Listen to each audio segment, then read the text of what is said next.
umaga po mga kaibigan. Welcome to another edition of Tapatan sa Aristocrat. Pero mukha po yatang sa Metro Manila ngayon ay hindi lang tapatan na nagaganap. Ang nangyayari po yata ay bangkaan sa Metro Manila. Maraming nakabangka. Kundi man lakaran sa Manila dahilan sa baha. At kung anong dahilan ng baha, meron daw sagot dyan. Kasalanan daw yan noong nakalipas na administrasyon. Sabi. Pero anyway, simulan natin ating talakayan. Kasama ko po si Ginoong Rick Casco at siya po'y mula sa International Organization for Migration. Anong ginagawa ni Mr. Casco rito sa atin? Siya po ay kasama sa panel ng resource person sa ating tapatan. Pag-uusapan ay human trafficking. Ano ba ang dahilan bakit may human trafficking? Sino-sino ang nagiging biktima ng human trafficking? Anong impact nito sa lipunan? Ito po ang ilang mga katanungan na nais nating masagot sa araw na ito. Masasagot natin yan sapagkat dalubhasa ang ating panauhin si Ginoong Rick Casco. Rick, for your opening statement, how bad is the situation in the Philippines today as far as human trafficking is concerned? Una sa lahat, Melo, sa mga viewers na nakikinig, magandang umaga sa inyo kahit bagyo.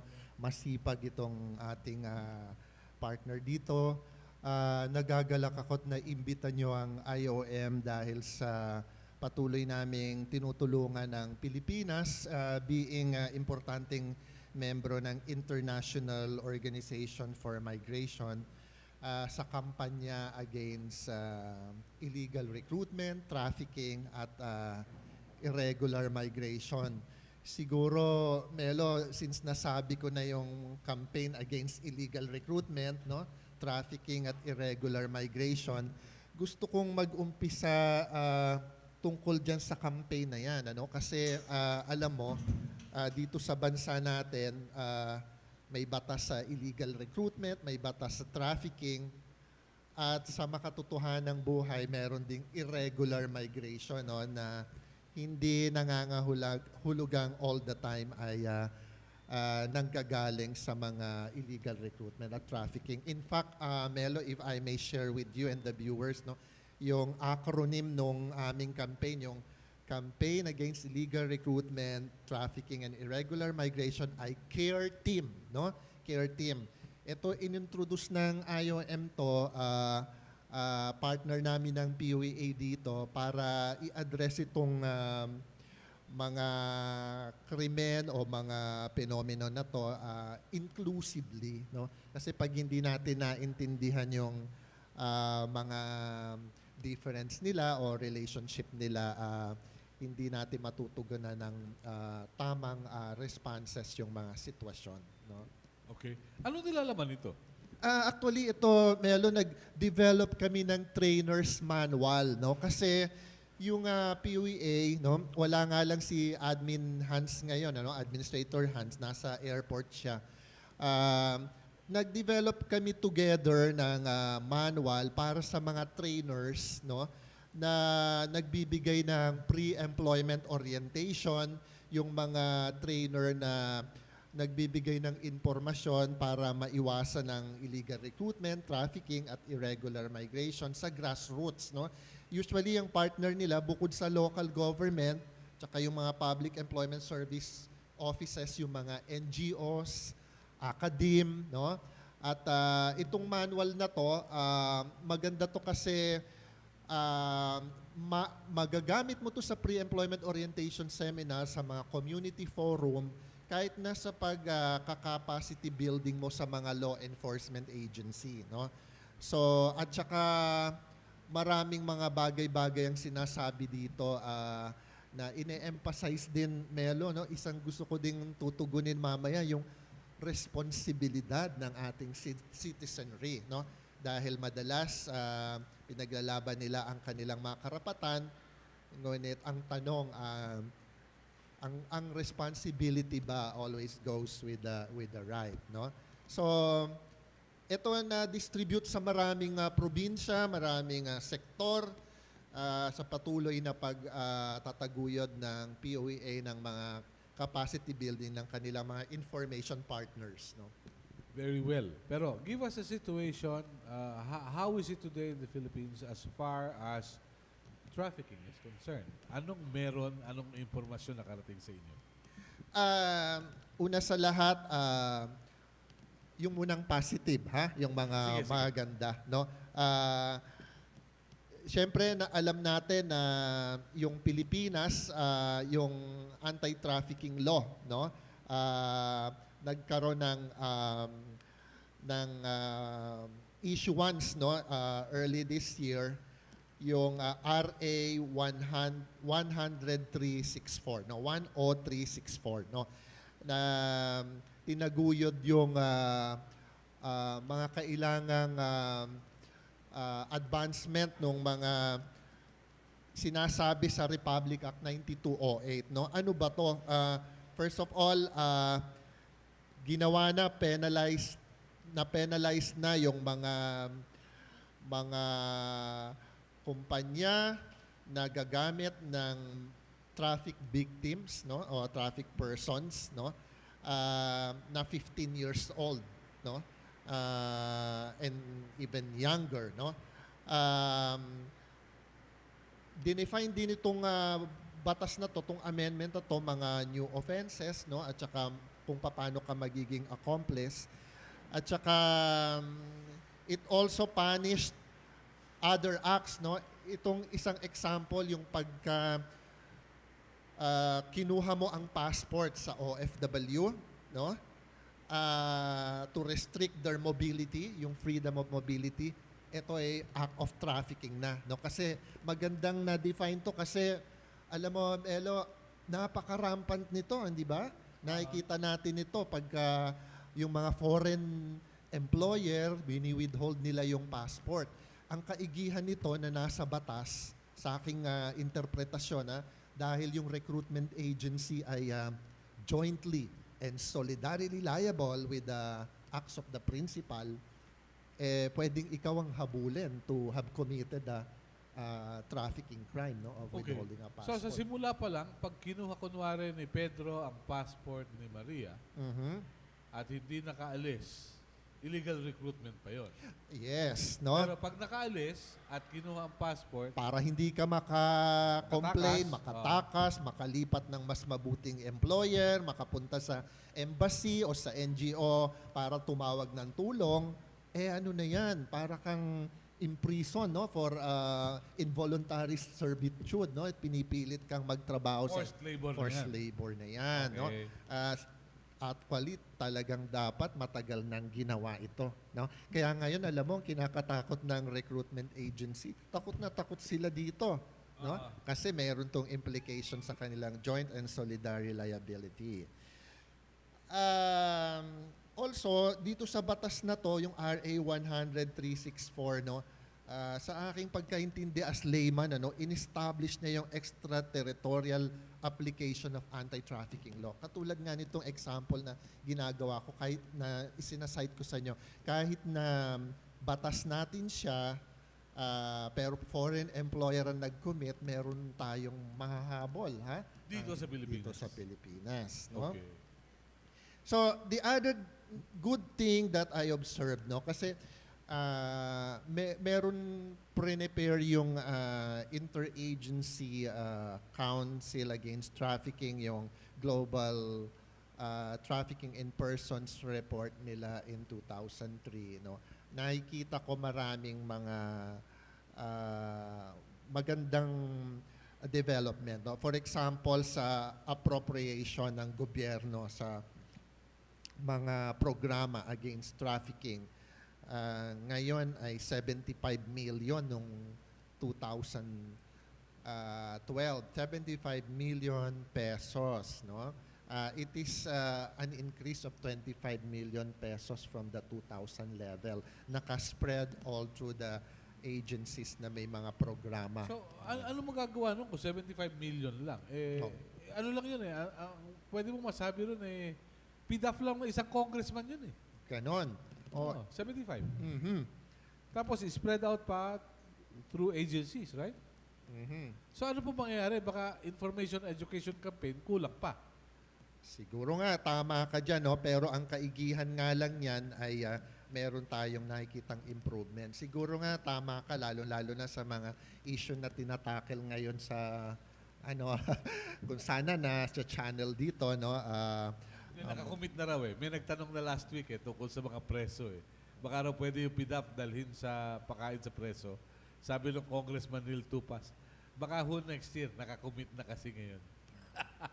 So, all right. O sige, So, sa that's part akin, of the good news. sa aking tingin, maganda rin na tinataguyod ng IACAT yung meron silang second national strategy action plan, no, against trafficking, no, for the period 2012 2016, para i-sustain nila yung magandang mga naumpisahan, no, at may mga apat na key result area to, yung mga programa sa advokasya at prevention, no. Pangalawa, yung mga programa sa protection, recovery, rehabilitation at reintegration. Pangatlo, yung law enforcement and prosecution. At pang-apat, yung partnership and networking, na siya rin namang mahalaga dahil kailangan talaga ng multisectoral, very inclusive approach para labanan itong krimen na to, no? So ngayon, tatanungin mo ko naman sa The other side of it. the other side, no? Pero siguro gusto ko to i-link sa global scenario, no? Noong 2012, yung United Nations Office on Drugs and Crime reported that globally, itong trafficking is the second to drug trafficking, no, when it comes to the most profitable criminal enterprise, no? At ang sabi, globally, this circles around 32 billion industry size, no, 32 billion revenue nag-circulate in this.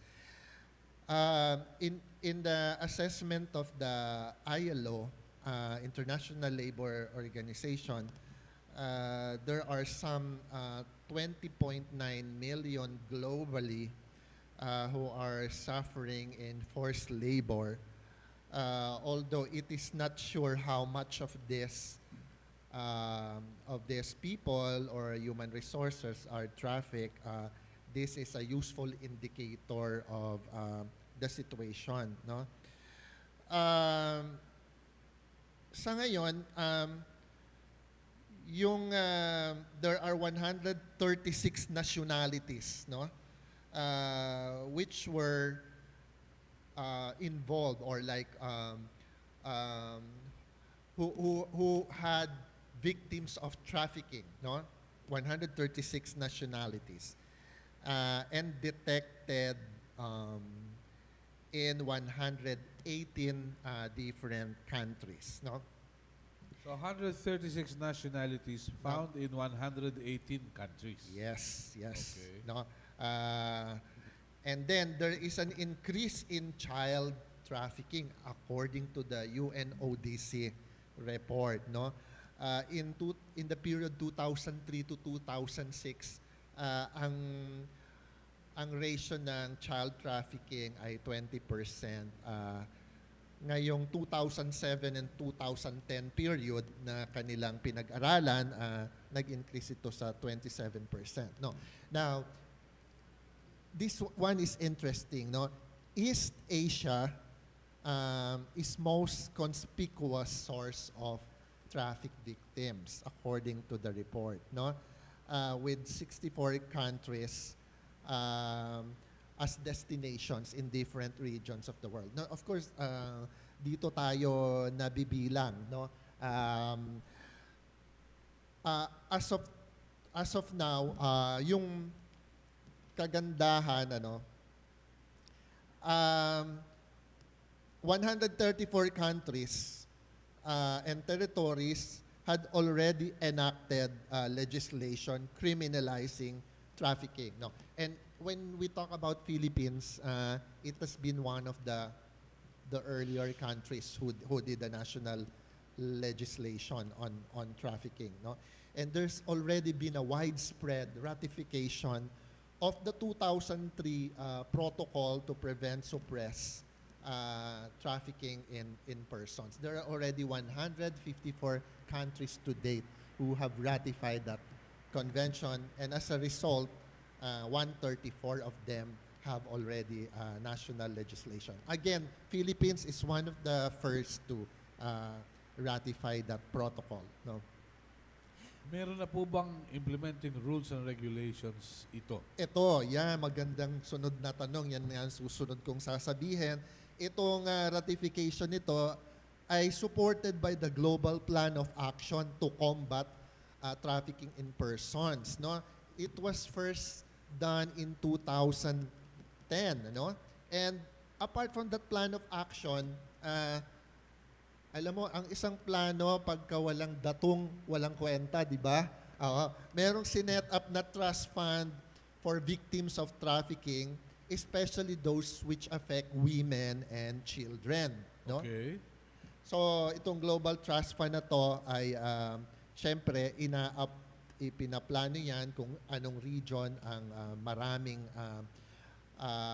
cases, no? And women cases are dominant, no? Yung victims of trafficking who are women remain from 55 to 60%, no? If you include the children, women and children, 75% trafficking incidences, no?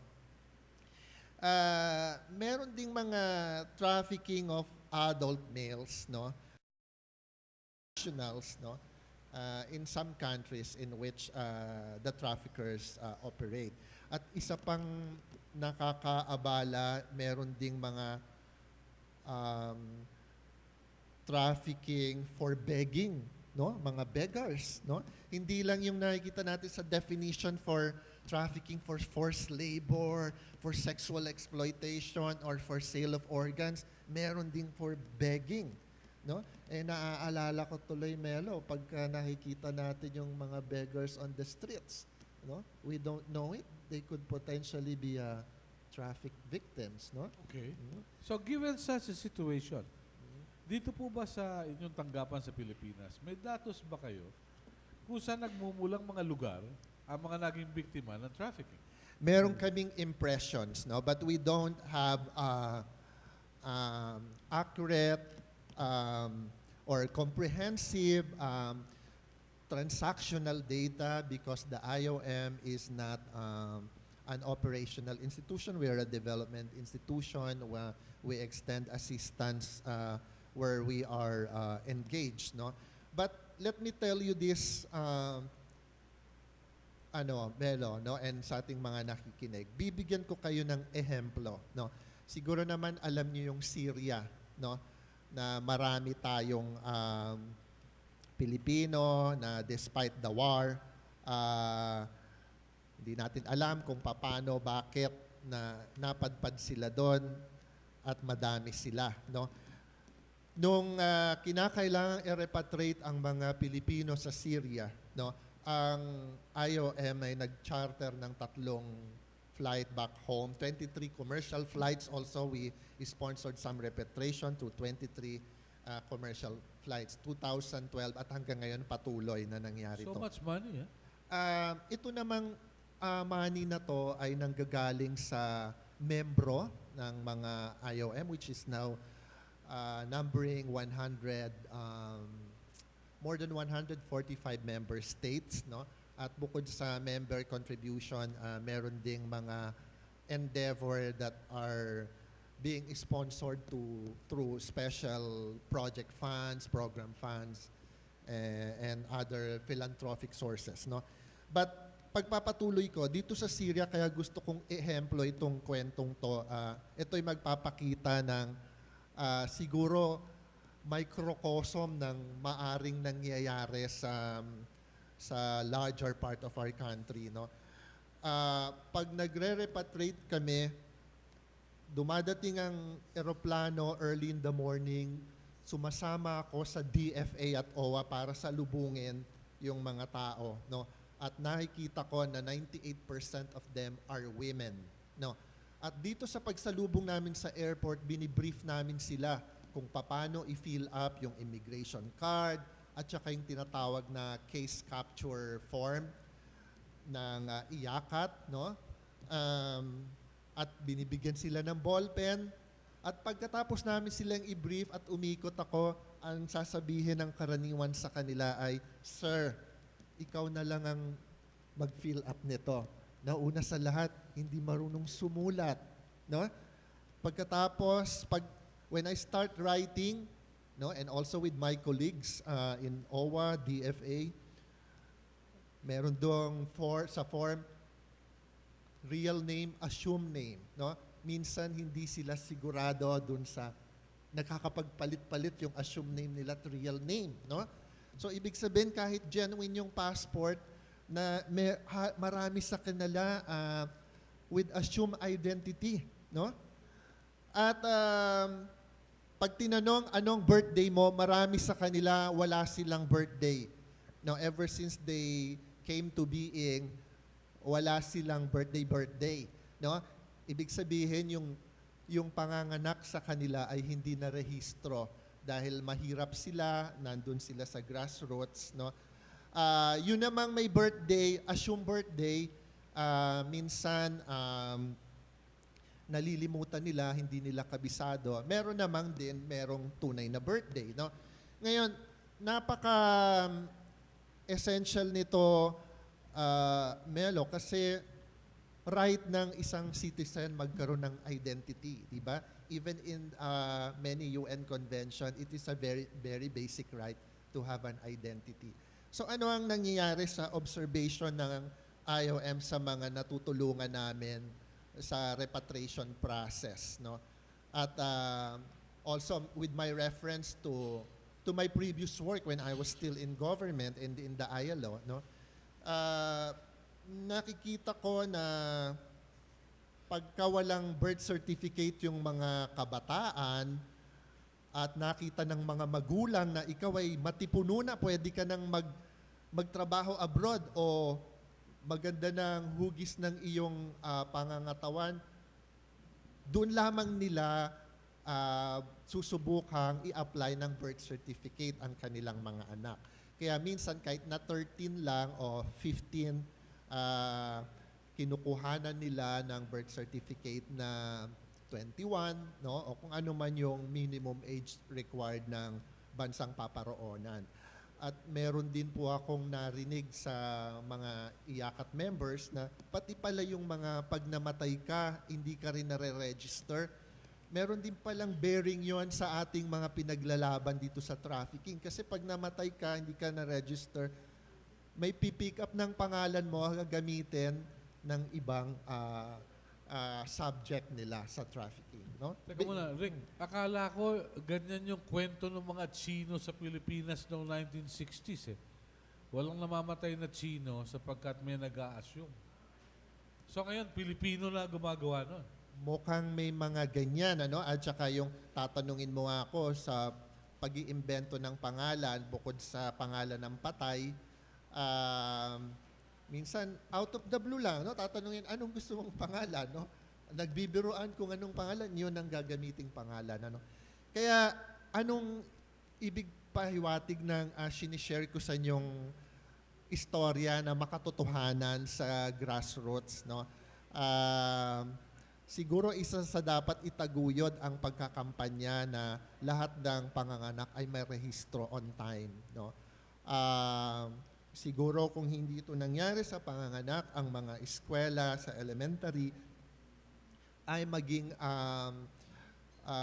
katulong, no, sa pagtataguyod ng ganitong kampanya. Very well. So, I'd like to believe na dun sa karamihan ng galing sa Syria ay biktima ng human trafficking. Yun ang magandang tanong niya. Alam mo, sinisegue mo ako sa isa ko pang issue, yung irregular migrant, eh, no? Kasi gusto kong i-review lang sa inyo, ha? Ano bang ibig sabihin ng trafficking, ha? Tignan natin yung kodigo ko. Sabi dito, ano yung process? Recruitment, transportation, transfer, harboring, and receipt of the victim, no? Ano yung means, no? Threat, use of force, coercion, abduction, fraud, deception, abuse of power, and abuse of the position of the vulnerability of the other side, no? And giving or receiving payments or benefits, no? To influence consent, no? Or to obtain consent, no? Ano yung end? Exploitation, sexual exploitation, forced labor, or forced services, no? Slavery, involuntary servitude, removal of organs, at sabi ko nga kanina, pati begging, no? Beggars, no?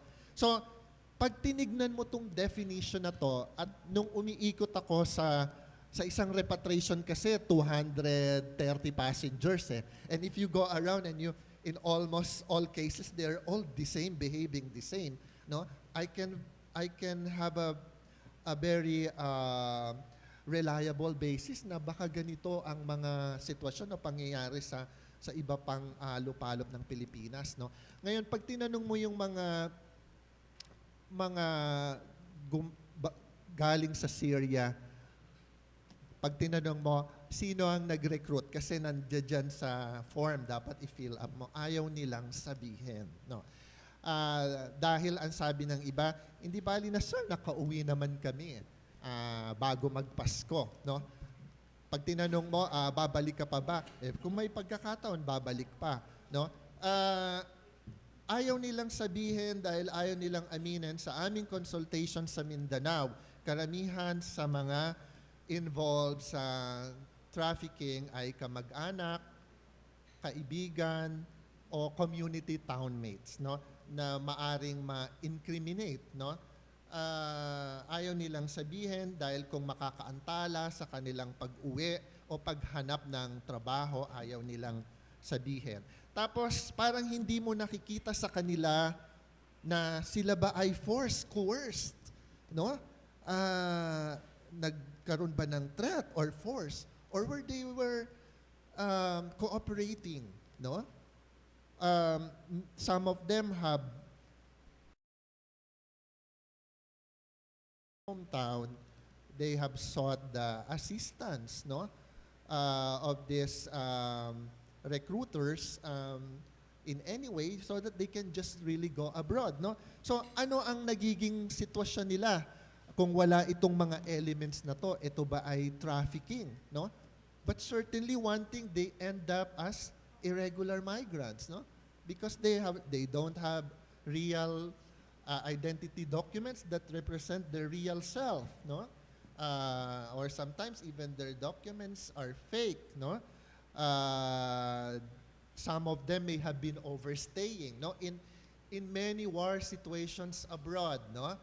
Pag nagkagulo na, nagkatakbuhan na, naiwan na ang passport, nawala na ng travel document, no?